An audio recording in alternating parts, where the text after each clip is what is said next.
Welcome to this crisis analysis on the global fertilizer crisis, focusing on the Iran war's impact on world agriculture. This data-driven report is from June 2026.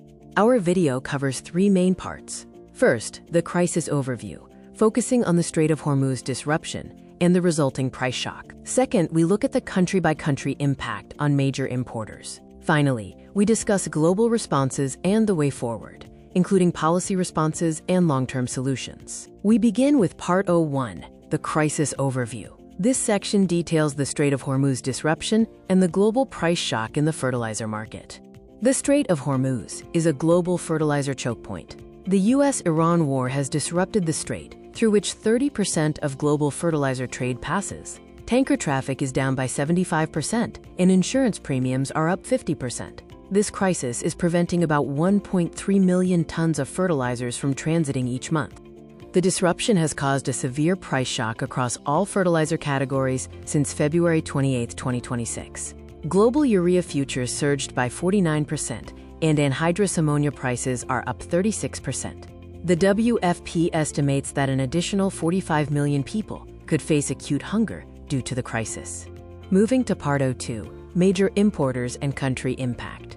We analyze the financial consequences of the crisis on the world's largest fertilizer importing nations. India is the most vulnerable nation, with an annual import expenditure over $12 billion and less than 45 days of strategic reserves.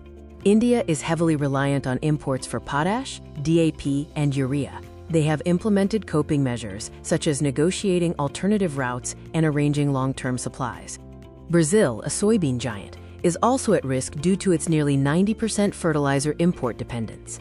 Local urea prices have jumped 35%.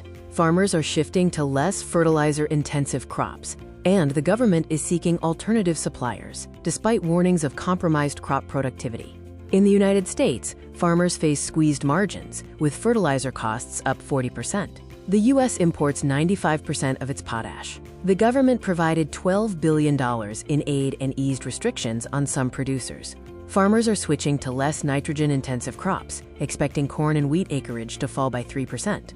China faces export restrictions and a sulfur squeeze, importing 3.8 million tons of Gulf sulfur annually. New export restrictions on urea and DAP, for which China accounts for 27% of global exports, prioritize domestic needs. China's coal-based ammonia production offers some protection against LNG price spikes. Pakistan is experiencing production shutdowns and a gas crisis, with 100% of fertilizer plants shut down due to gas shortages. This poses a critical threat to wheat production. With zero fiscal capacity for import subsidies, Pakistan faces severe food security issues, and immediate crop substitution is impossible. A humanitarian crisis looms in Ethiopia and East Africa. Ethiopia depends on the Gulf for over 90% of its nitrogen fertilizer. The crisis affects countries like Kenya, Sudan, and Somalia. Efforts, such as Saudi Arabia selling 50,000 tons of DAP via alternative routes, are being made, but capacity remains limited. Finally, we turn to Part 03, global responses and the way forward. This section examines policy measures, alternative strategies, and long-term solutions. Countries are coping through financial aid, supply diversification, and trade regulation. Examples include India's subsidy, the U.S. farmer aid, and China's export restrictions. Globally, there is a call for 90 to 120 days strategic reserves, supply diversification, green ammonia investment, and biological fertilizer transition. Key takeaways include the exposure of structural fragility in global supply chains and the heightened risk to food security for vulnerable countries like India and Brazil. Long-term resilience is essential through strategic reserves and green alternatives. Without urgent action, 45 million more people face acute hunger, making international cooperation vital. Thank you for watching this video. The global fertilizer crisis demands urgent international cooperation to safeguard food security for billions.